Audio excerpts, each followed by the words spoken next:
ان الحمد للہ والصلاة والسلام علی رسول اللہ۔ اعوذ باللہ السمیع العلیم من الشیطان الرجیم، بسم اللہ الرحمن الرحیم۔ قد افلح من تزکا وذکر اسم ربہ فصلی، صدق اللہ العظیم۔ مرکزی جمعیت اہل حدیث تحصیل کاموں کی حلقہ سید عبدالغنی شاہ صاحب مرحوم رحمۃ اللہ علیہ، جس حلقے کے امیر محترم جناب مولانا مظفر ورک صاحب ہیں اور جس کے ناظم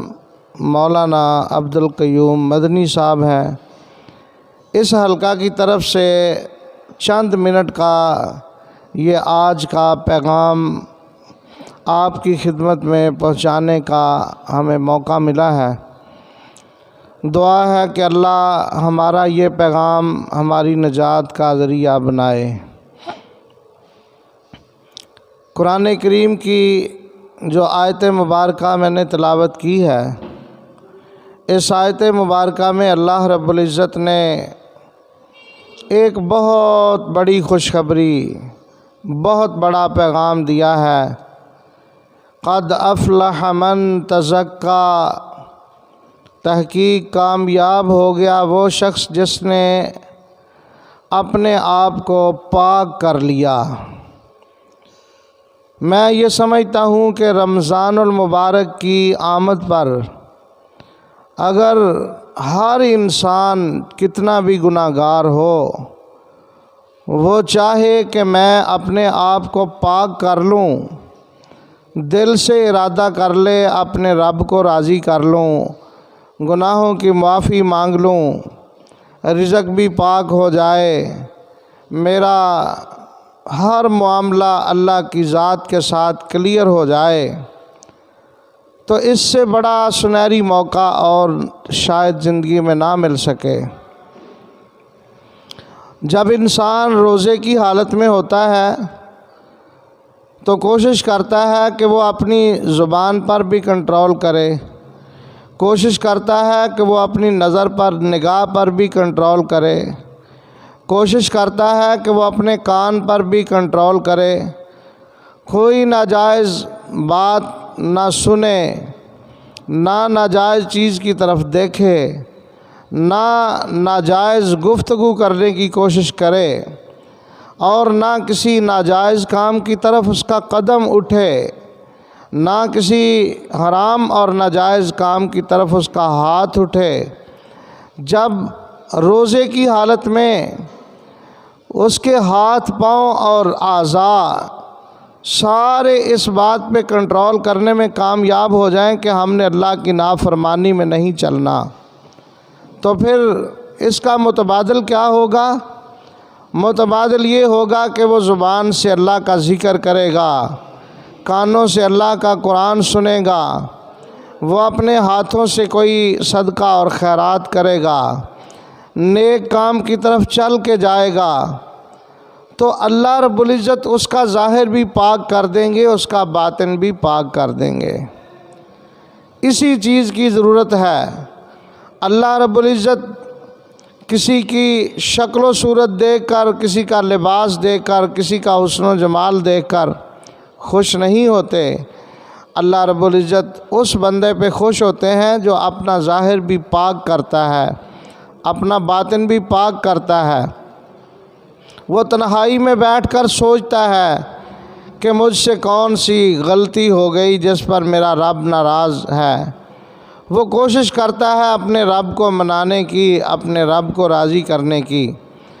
روزے دار دن کے وقت بھی وہ مکمل طور پر کوشش کرتا ہے کہ وہ کوئی نافرمانی نہ کر سکے، اپنے آپ کو پاک اور صاف رکھنے کی کوشش کرتا ہے، اور رات کو قیام کرتا ہے، پھر وہ افطاری کے وقت دعا کرتا ہے،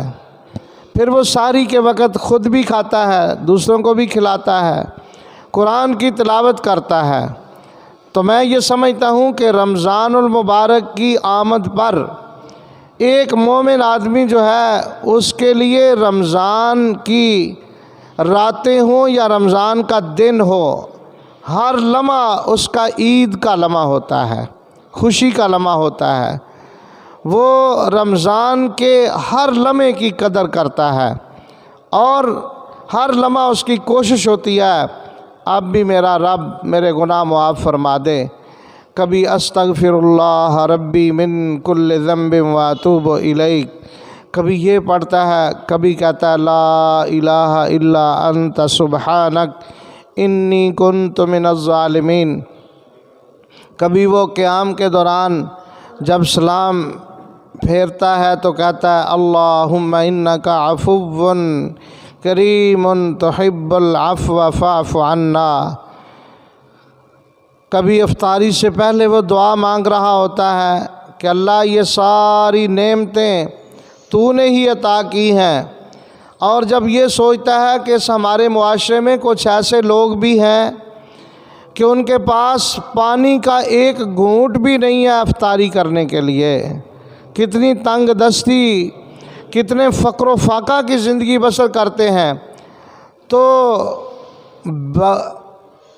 بغیر کسی حیل و حجت کے